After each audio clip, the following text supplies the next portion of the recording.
Dear viewers, this is Abida Sultana Choton. Today I've designed this class based on IELTS listening test. And this is very latest IELTS listening test. So get ready for the test. And for this test, first of all, you have to take a pencil and an answer sheet. Then listen and at a time answer yourself. And finally, check your answers with the answer key. And of course, write your score in the comment box. Bye-bye and best of luck. You will hear a number of different recordings and you will have to answer questions on what you hear. There will be time for you to read the instructions and questions and you will have a chance to check your work. All the recordings will be played once only. The test is in 4 sections. At the end of the test, you will be given 10 minutes to transfer your answers to an answer sheet. Now turn to Section 1. Section 1. You will hear a customer phoning a builder to discuss some work she would like him to do on her home. First, you have some time to look at questions 1 to 6.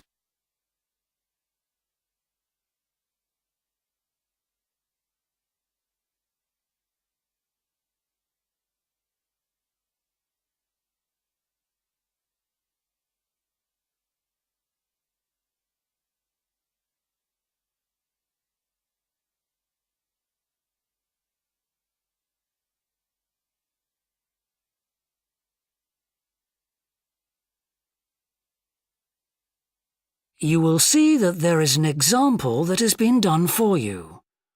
On this occasion only, the conversation relating to this will be played first. Thorndike's? Good morning. Is that Mr. Thorndike? Speaking. How can I help? I've got quite a few things which need painting and fixing in the flat, and I wonder whether you'd be able to do the work.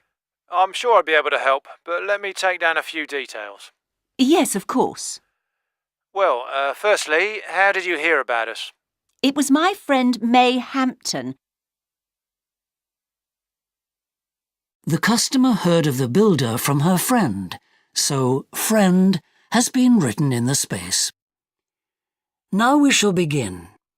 You should answer the questions as you listen, because you will not hear the recording a second time. Listen carefully and answer questions 1 to 6. Thorndike's? Good morning. Is that Mr. Thorndike? Speaking. How can I help? I've got quite a few things which need painting and fixing in the flat, and I wonder whether you'd be able to do the work. I'm sure I'd be able to help, but let me take down a few details. Yes, of course. Well, firstly, how did you hear about us? It was my friend May Hampton. You did some excellent work for her a couple of years ago. Do you remember? Oh, yes. That was in West Park Flats. Lovely lady. Yes, she is. And what's your name, please? It's Edith Pargeter. Edith. Can you spell your surname, please? It's Pargeter. Double T, right. And do you live in West Park Flats as well? No, actually, it's East Park, flat 4. Oh, right. That's over the road, I seem to remember. Quite difficult to get to. Yes, it's at the back of the library. Right, I know. And what's your phone number? 875 934, but I'm out a great deal in the afternoons and evenings. So would the best time to ring you be in the morning? Yes. Fine, I've made a note of that. Can I just ask, I'll be in a van and I know parking's rather difficult round your flats. Where would you recommend? Well, I always tell people in larger vehicles to park by the post box on the other side of the road from the entrance. Good, thanks. And will you be able to give me a full itemised quote? Oh, yes, I'll list all the jobs separately with individual prices. That'd be a great help. No problem. Before you hear the rest of the conversation, you have some time to look at questions 7 to 10.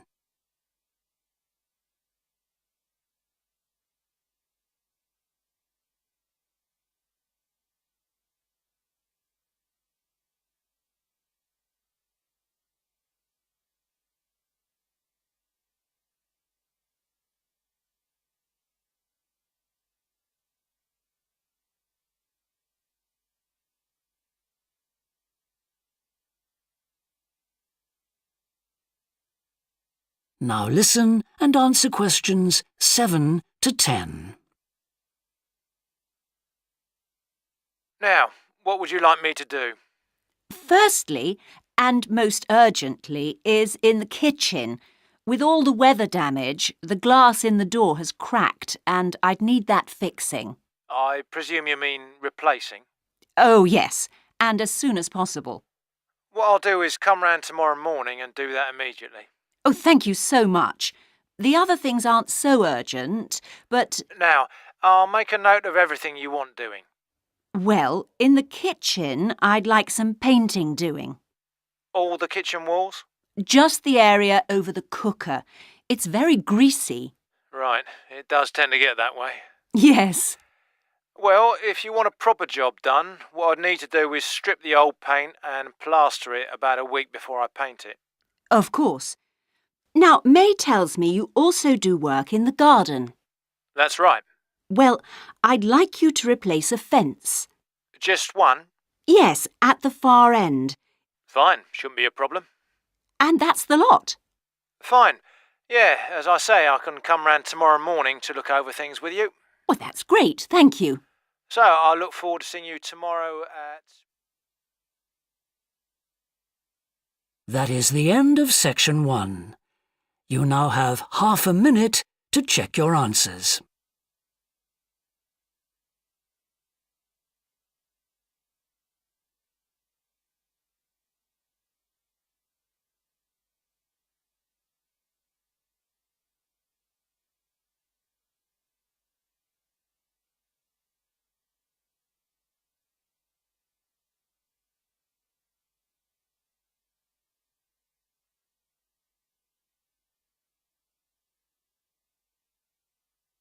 Now turn to section 2.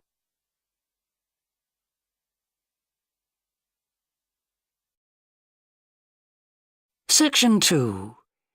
You will hear a recorded talk giving an introduction to the historical theme park of Manham Riverport in England. First, you have some time to look at questions 11 to 15.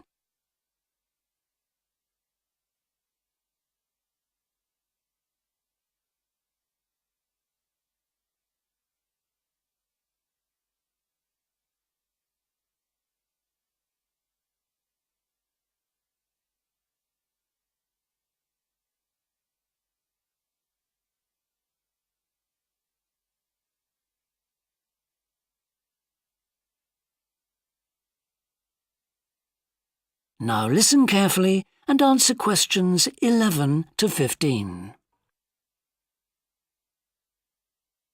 Welcome to Manham Port, where 1,000 years of history are brought to life. All the family can enjoy a day out at Manham, visit our copper mine, see models of the machinery it used, have your photo taken in 19th century costume, experience at first hand how people lived at different stages throughout history, and especially how children studied, worked and played. The port of Manham is located in beautiful and peaceful countryside, on a bend in the great River Avon, and developed here because it's the highest navigable point of the Avon. Boats can go no higher up this river, and proved a handy place to load and unload cargo to and from the sea, which is over 23 miles away. A small port was already established here when, about 900 years ago, tin was discovered nearby, though it wasn't until the Industrial Revolution, when a tremendous need for metals of all kinds developed, that Manham expanded to become one of the busiest ports in the country. And because it was already so busy, prospectors began to look for other minerals, and by the end of the 19th century, lead, copper, manganese and arsenic were added to the cargoes leaving Mannum. In the early days, the ores had been smelted or processed in the same area they were mined. But as demand grew, the smelting process required huge factory furnaces or fires to melt the metal from the rock, and there was not enough coal in the local area, so the rocks containing minerals had to be shipped long distances. Sadly, in the 20th century, the great port of Mannum declined, and thousands of workers were forced to emigrate out of the area. The building at the port fell into disrepair, and the place became almost forgotten. But then the Mannum Trust was formed to conserve the historical resources of the area. It organised scores of local volunteers to remove undergrowth to find the original outlines of the installations. It then brought in paid professionals to match installations with maps of the original port complex and to set about reconstructing it. Today, you can see the results of this ambitious programme of restoration. The intention, and we believe this will be realised before the end of the year, is to return Mannum Port to the condition it reached at its peak as the greatest copper port in the country. Before you hear the rest of the talk, you have some time to look at questions 16 to 20.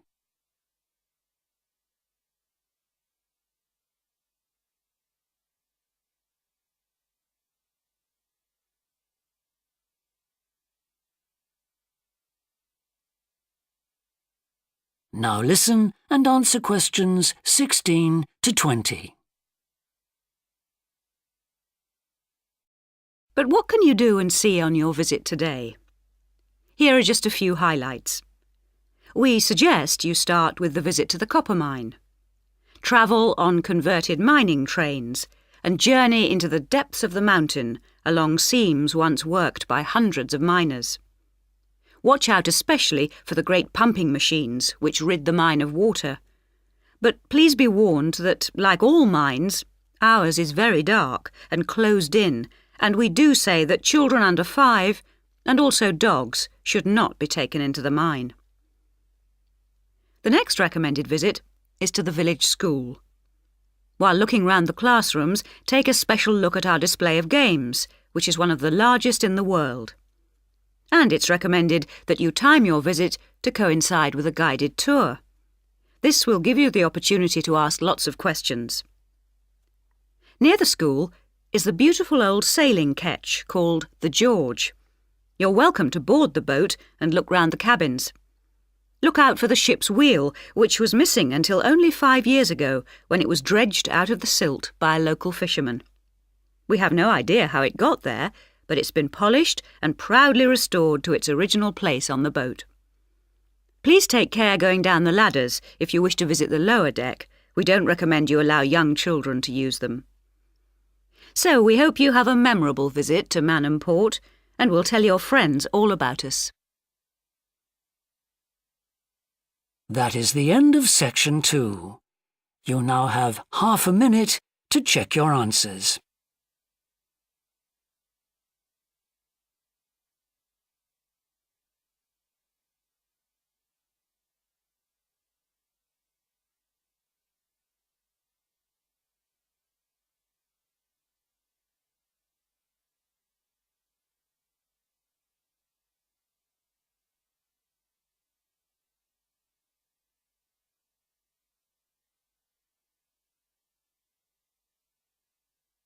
Now turn to section 3. Section 3. You will hear 2 psychology students called Tim and Laura talking about Laura's work placement. First, you have some time to look at questions 21 to 24.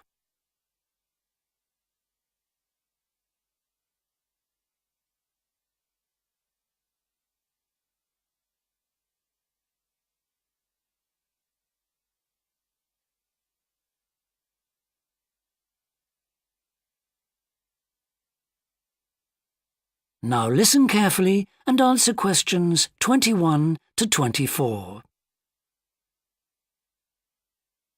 Hi, Laura. Could you spare a few minutes to talk about the work placement you did last summer? I'm thinking of doing one myself. Hi, Tim. Sure. Didn't you do yours at an environmental services company?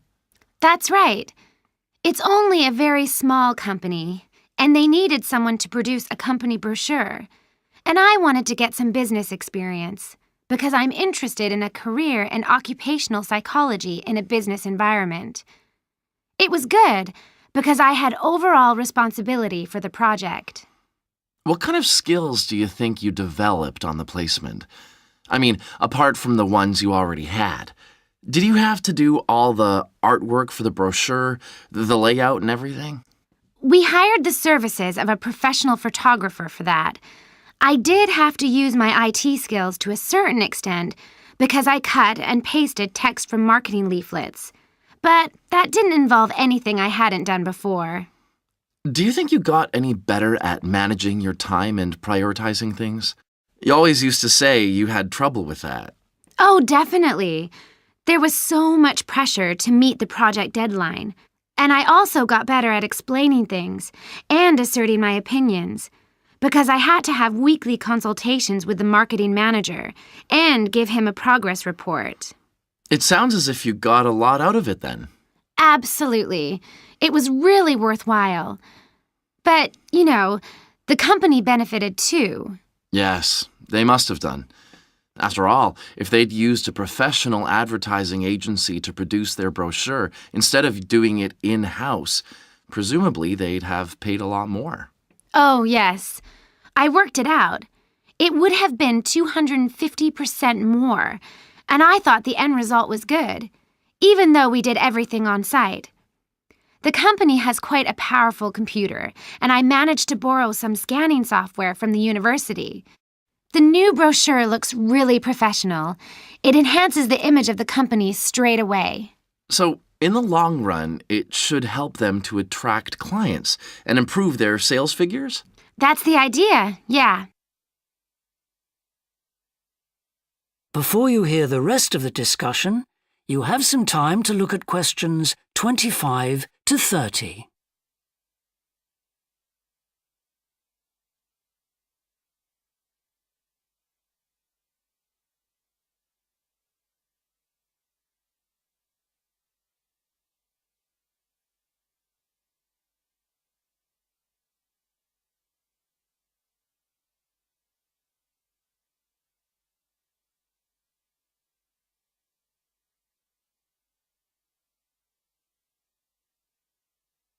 Now listen and answer questions 25 to 30.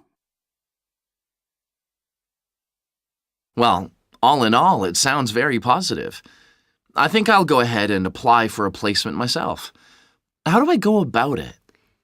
It's easy enough to do, because there's a government agency called STEP, S-T-E-P, that organizes placements for students. You should start by getting their booklet with all the details. I expect you can download one from their website. Actually, they've got copies in the psychology department. I've seen them there. I'll just go to the office and pick one up. Right. And then, if I were you, after I'd looked at it, I'd go over all the options with someone.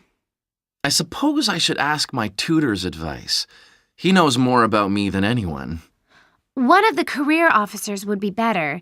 They've got more knowledge about the jobs market than your personal tutor would have. Okay. And then, when you know what you want, you can register with STEP. You'll find their address in the booklet. And once you've registered, they assign you to a mentor who looks after your application. And then I suppose you just sit back and wait till you hear something? They told me at the careers office that it's best to be proactive and get updates yourself by checking the website for new placement alerts. Your mentor is supposed to keep you informed, but you can't rely on that. I don't suppose it's a good idea to get in touch with companies directly, is it? Not really. But it is the company who notifies you if they want you to go for an interview. You get a letter of invitation or an email from personnel department. And do I reply directly to them? Yes, you do. STEP only gets involved again once you've been made a job offer. Right. So once you've had an interview, you should let your mentor know what the outcome is?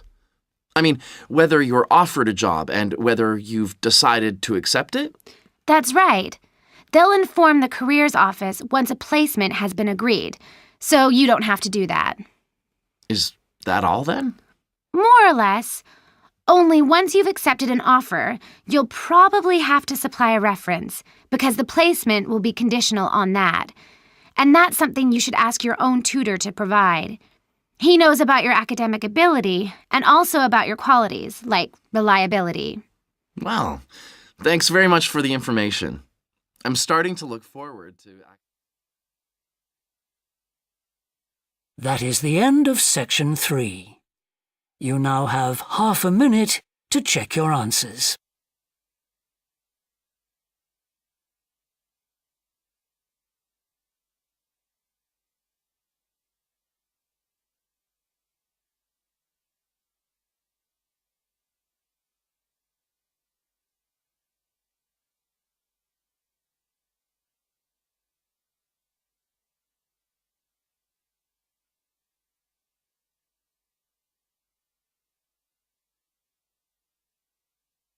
Now turn to section 4. Section 4. You will hear a woman talking to a group of first-year science undergraduates about the developing science of nanotechnology. First, you have some time to look at questions 31 to 40.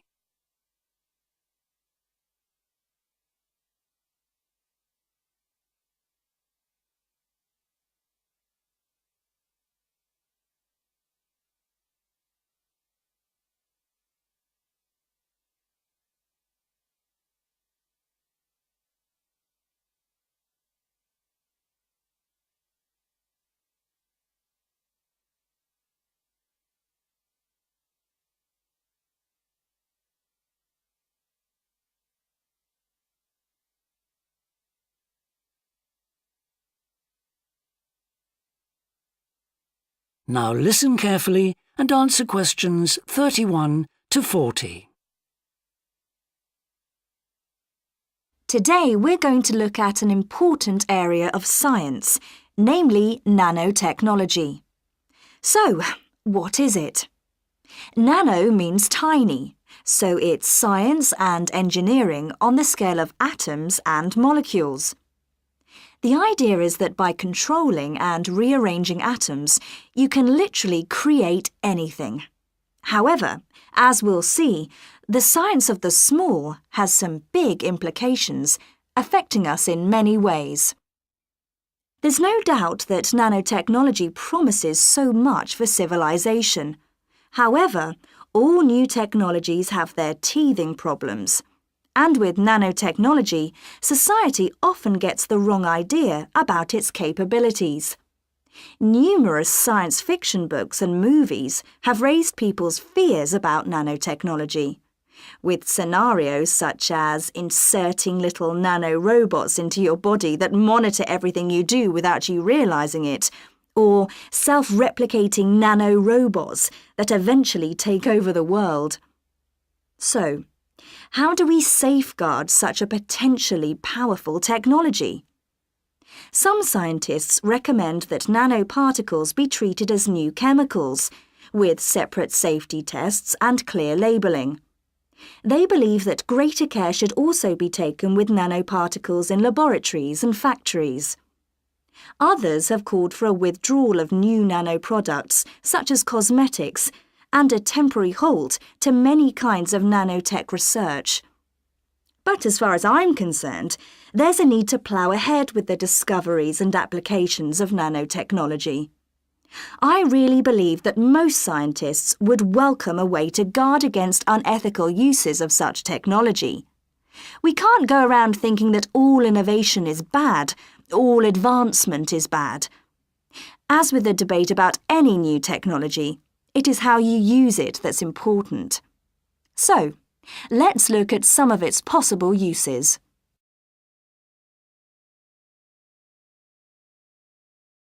Thanks to nanotechnology, there could be a major breakthrough in the field of transportation, with the production of more durable metals. These could be virtually unbreakable, lighter, and much more pliable, leading to planes that are 50 times lighter than at present. Those same improved capabilities will dramatically reduce the cost of travelling into space, making it more accessible to ordinary people and opening up a totally new holiday destination. In terms of technology, the computer industry will be able to shrink computer parts down to minute sizes. We need nanotechnology in order to create a new generation of computers that will work even faster and will have 1,000,000 times more memory, but will be about the size of a sugar cube. Nanotechnology could also revolutionize the way that we generate power. The cost of solar cells will be drastically reduced, so harnessing this energy will be far more economical than at present. But nanotechnology has much wider applications than this and could have an enormous impact on our environment. For instance, tiny airborne nanorobots could be programmed to actually rebuild the ozone layer, which could lessen the impact of global warming on our planet. That's a pretty amazing thought, isn't it? On a more local scale, this new technology could help with the cleanup of environmental disasters, as nanotechnology will allow us to remove oil and other contaminants from the water far more effectively. And if nanotechnology progresses as expected, as a sort of building block set of about 90 atoms, then you could build anything you wanted from the bottom up. In terms of production, this means that you only use what you need, and so there wouldn't be any waste. The notion that you could create anything at all has major implications for our health. It means that we'll eventually be able to replicate anything. This would have a phenomenal effect on our society. In time, it could even lead to the eradication of famine through the introduction of machines that produce food to feed the hungry. But it's in the area of medicine that nanotechnology may have its biggest impact. How we detect disease will change as tiny biosensors are developed to analyse tests in minutes rather than days. There's even speculation nanorobots could be used to slow the aging process, lengthening life expectancy. As you can see, I'm very excited by the implications that could be available to us in the next few decades. Just how long it'll take, I honestly don't know. That is the end of section 4. You now have half a minute to check your answers.